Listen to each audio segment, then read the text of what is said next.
Assalamualaikum warahmatullahi wabarakatuh. Perkenalkan, nama saya Nurdewika Cahyanti Aziz dari jurusan Ilmu Administrasi Negara kelas B, angkatan 2019. Nah, kali ini saya akan menjelaskan tentang paradigma-paradigma dari ilmu administrasi publik, mulai dari All Public Administration, New Public Management, New Public Service, Good Governance, and Sound Governance.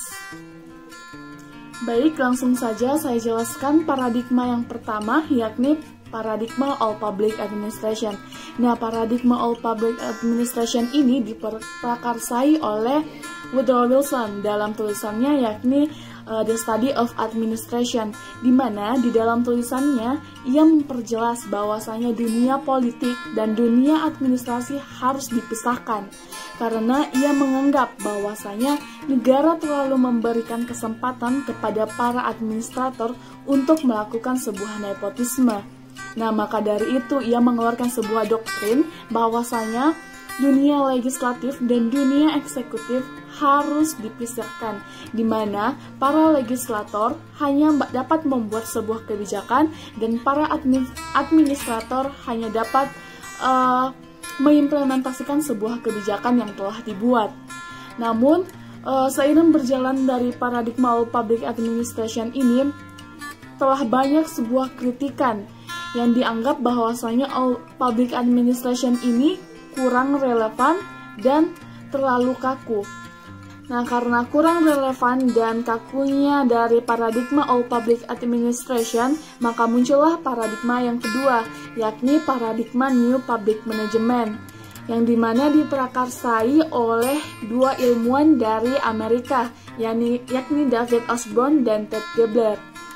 Nah, dimana konsep utama dari New Public Management ini adalah memiliki keterkaitan dengan permasalahan manajemen di sektor publik.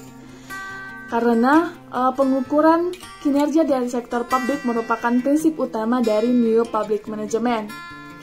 Ternyata gerakan New Public Management ini juga sangat berpengaruh terhadap negara-negara Eropa hingga berpengaruh terhadap negara-negara berkembang. Karena New Public Management ini memiliki karakteristik yang dikenal dengan Regenting Government. Nah, yakni ada beberapa karakteristiknya, yaitu pemerintahan yang katalis, pemerintahan yang memberdayakan rakyat, pemerintahan yang kompetitif, dan pemerintahan yang digerakkan oleh visi. Namun, sayangnya New Public Management ini juga menimbulkan banyak beberapa kritikan. Maka dari itu muncullah paradigma yang ketiga.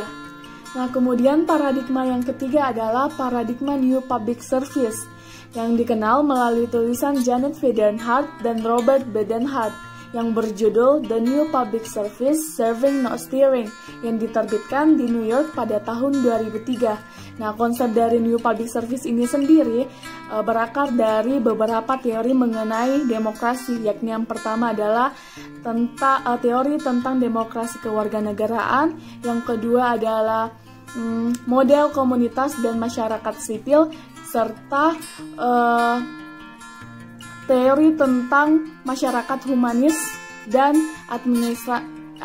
administrasi negara baru.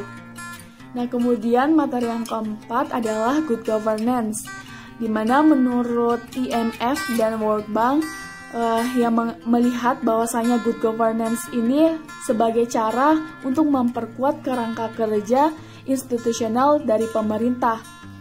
Hal ini menurut mereka bagaimana cara memperkuat aturan hukum dan prediktibilitas serta imparsialitas dari penegakannya, dan bagaimana cara mencabut akar korupsi dan aktivitas-aktivitas rent seeking. Nah, kemudian yang terakhir adalah Sound Governance atau tata pemerintahan yang layak. Nah, merupakan sebuah ide yang masih baru dan belum bisa dibilang matang. Namun, Sound Governance ini merupakan konsep tata pemerintahan yang santun secara epistemologis, karena membuka ruang yang luas bagi keragaman ide dan praktek mengenai demokrasi yang akan muncul ke permukaan. Nah, itulah beberapa penjelasan singkat mengenai paradigma dari administrasi publik. Mungkin hanya itu yang dapat saya jelaskan, kurang lebihnya mohon dimaafkan. Wassalamualaikum warahmatullahi wabarakatuh.